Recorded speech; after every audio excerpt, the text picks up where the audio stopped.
সাত সকালে ভয়াবহ অগ্নিকাণ্ডে পুড়ে ছাই লরি, একটি পিকআপ ভ্যান এবং একটি টোটো।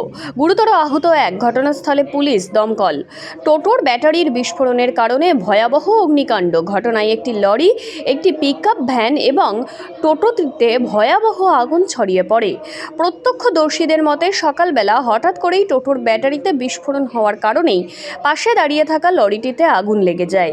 পাশ দিয়ে একটি পিকআপ ভ্যান গাড়ি যাচ্ছিল, সেটাও আগুনের গ্রাসে চলে গেছে। ঘটনায় টোটো গাড়ি চালকের গুরুতর আঘাত লাগে।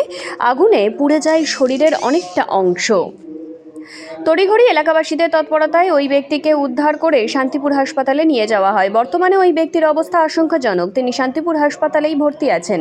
যদিও এই ঘটনায় ঘটনাস্থলে উপস্থিত হন শান্তিপুর থানার পুলিশ এবং দমকল বিভাগের কর্মীরা। দীর্ঘক্ষণ প্রচেষ্টায় দমকলের একটি ইঞ্জিন আগুন নিয়ন্ত্রণে আনার চেষ্টা করলেও এখনও আগুন নিয়ন্ত্রণে আসেনি। তবে কিভাবে এই আগুন লাগলো তার তদন্ত শুরু করেছে শান্তিপুর থানার পুলিশ। কি করবে?